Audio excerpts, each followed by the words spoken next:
नमस्कार, स्वागत है आपका 99 न्यूज के इस बुलेटिन में और इस वक्त आपके साथ मैं हूं दीपाली श्री। सीधे बढ़ते हैं खबरों की ओर। लाइन ऑफ एक्चुअल कंट्रोल पर पूर्वी लद्दाख इलाके में भारत और चीन के बीच तनाव लगातार बढ़ता जा रहा है। बीती रात चीन की सेना ने लद्दाख में एक बार फिर घुसपैठ की कोशिश करते हुए भारतीय चौकी की तरफ फायरिंग की।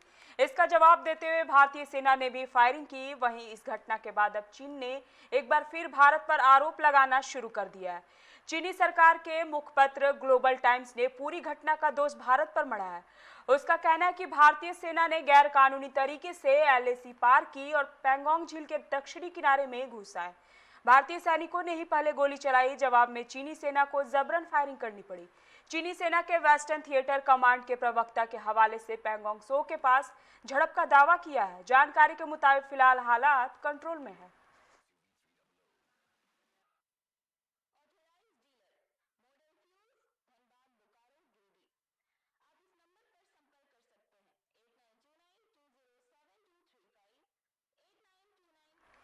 आरजेडी सुप्रीमो लालू प्रसाद यादव के बड़े पुत्र तेज प्रताप यादव ने अपना चुनाव क्षेत्र बदल लिया है। वे वैशाली के महुआ के बदले समस्तीपुर के हसनपुर से चुनाव लड़ेंगे। इसे लेकर उन्होंने हसनपुर में पहला जनसंपर्क भी किया है।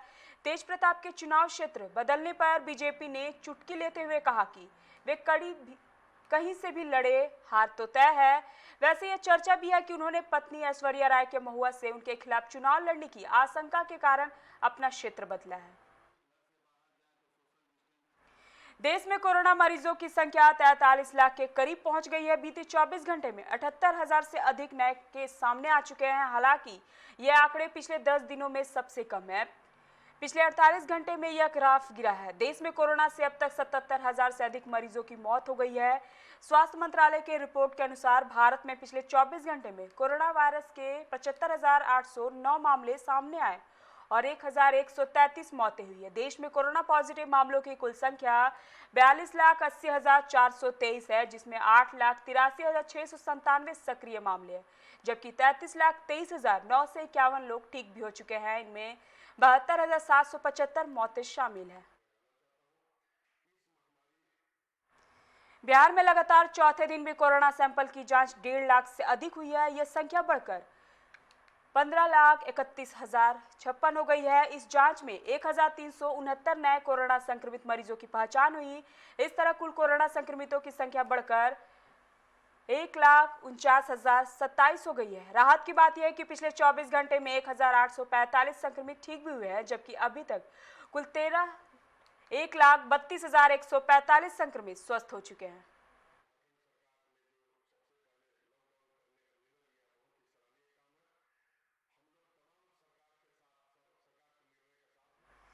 झारखंड में पिछले 24 घंटे में कोरोना के 25,645 टेस्ट हुए। इनमें 1,553 संक्रमित मिले हैं, जो कुल टेस्ट का 6.05% है। वहीं कोरोना से 12 मरीजों की मौत हो गई है। इसमें जमशेदपुर के 6, रांची के 3, सरायकेला पश्चिमी सिंहभूम व देवघर के एक मरीजों की मौत हो गई है। राज्य में अब तक 481 मरीजों की मौत हो चुकी है। नए संक्रमितों के साथ ही राज्य में अब तक 52,620 पॉजिटिव मिल चुके हैं। अब तक 87,550 मरीज स्वस्थ हो चुके हैं। इस समय कुल एक्टिव केस 14,588 है। कोडरमा जिले के तिलैया थाना अंतर्गत गंजुड़ी रोड इंडस्ट्रियल एरिया में स्थित कोडरमा केमिकल फैक्ट्री में होल्डिंग के दौरान सिलेंडर में विस्फोट हो गया। इस घटना में 4 मजदूर गंभीर रूप से घायल हो गए। घटना करीब 9 बजे के बताई जा रही है। आनन फानन में सभी घायलों को कोडरमा सदर अस्पताल लाया गया। यहाँ प्राथमिक चिकित्सा के बाद सभी को रिम्स रेफर कर दिया गया। डॉक्टरों के अनुसार सभी मजदूर लगभग 80% तक जल चुके हैं। सभी की स्थिति गंभीर बनी हुई है।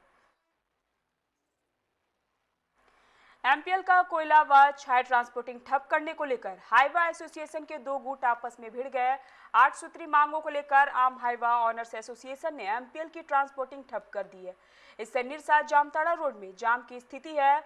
वहीं दूसरी ओर निरसा हाईवा परिवहन स्वावलंबी सहकारी समिति ट्रांसपोर्टिंग ठप का विरोध कर रही है। इसको लेकर दोनों तरफ से भिड़ंत हो गई है। ट्रांसपोर्टिंग ठप करने व नहीं करने को लेकर दोनों एसोसिएशन के बीच मारपीट हो गई। इसमें आम हाईवा ऑनर्स एसोसिएशन के आशीष तिवारी का सिर फट गया है। माहौल तनावपूर्ण बना हुआ है। मौके पर पुलिस ने पहुंचकर स्थिति की नियंत्रित किया।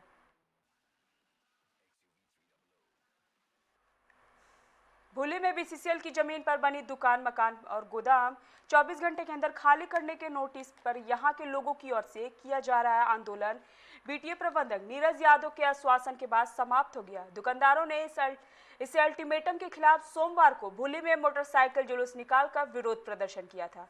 इसके बाद बीटीए प्रबंधन फिलहाल अपने फैसले से पीछे हट गया है। दुकानदारों ने भूली जन संघर्ष समिति के बैनर तले झारखंड मोड़ से मोटरसाइकिल जुलूस निकाला। दुकानदारों समूह दुकानें बंद कर बीटीए कार्यालय पहुंचा। वहां प्रबंधन के विरोध में जमकर प्रदर्शन किया गया और नारेबाजी भी की। प्रदर्शन के बाद समिति के 10 सदस्यों ने बीटीए प्रबंधन से वार्ता की, साथ ही उन्हें ज्ञापन देकर कार्रवाई रोकने की मांग की। प्रबंधक ने आश्वस्त किया कि फिलहाल इस कार्रवाई को रोक दिया गया है, आगे अगर नई दुकान मकान का निर्माण होता है तो कार्रवाई जरूर होगी।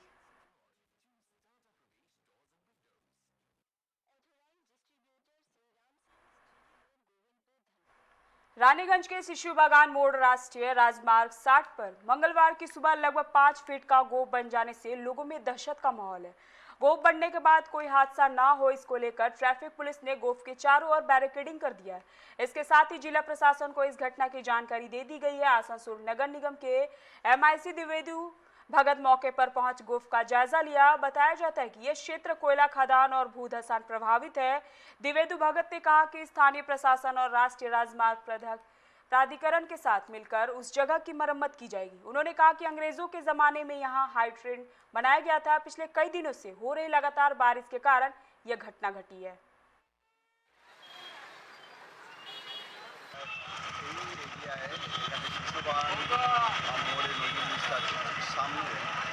কিছুটা পোর্শন আমি ছিঁড় ধরেছি। তারপরে ভোর দিকে আমি প্রতিনিয়ত যেরকম ভোরে আমি সকালবেলা বেরোই, বেরোবার পরে এই এরিয়া যখন এলাম এসেই দেখলাম যে কিছুটা অংশ ভোর দিকে বসে গেছে। এবং দেখার পরে দেখলাম যে রোড সম্পূর্ণ রোডের কিছুটা অংশে বসে যাওয়ার পরে এই রোডটা এখানে রানীগঞ্জ প্রশাসনের তরফ থেকে এগুলোকে ব্যারিকেড করার ব্যবস্থা করা হচ্ছে। बिहार के औरंगाबाद जिले में मंगलवार सुबह एक वृद्ध महिला झाड़ी में गोईठा उठाने गई।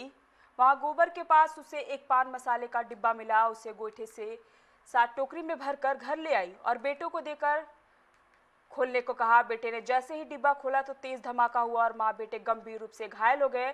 धमाके की आवाज सुनकर मौके पर जुटे ग्रामीणों ने मां बेटे को गंभीर हालत में निजी अस्पताल में भर्ती कराया। घटना के संबंध में पुलिस ने बताया कि प्राथमिक जांच में यह पता चला है कि डिब्बे में सुतली बम था।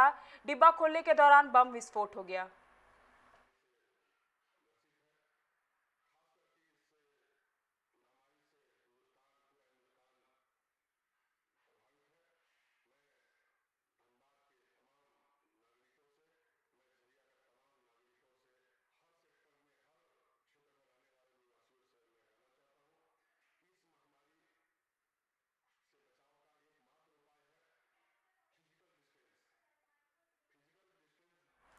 प्रधानमंत्री नरेंद्र मोदी बिहार को बड़ी सौगात देने जा रहे हैं। वे 10 सितंबर को बिहार में मत्स्य पशुपालन एवं कृषि विभाग से जुड़ी 294 करोड़ 53 लाख रुपए की विभिन्न योजनाओं का उद्घाटन व शिलान्यास करेंगे। इसके अलावा 25 सितंबर तक 5 चरणों में अन्य विभागों की योजनाओं के शिलान्यास व उद्घाटन के कार्यक्रम भी प्रस्तावित है। यह जानकारी बिहार के उप मुख्यमंत्री सुशील कुमार मोदी ने दी है। कोरोना संक्रमण के कारण प्रधानमंत्री उपरोक्त उद्घाटन व शिलान्यास कार्यक्रम वीडियो कॉन्फ्रेंसिंग के माध्यम से करेंगे। इसे लेकर तैयारियां जारी है।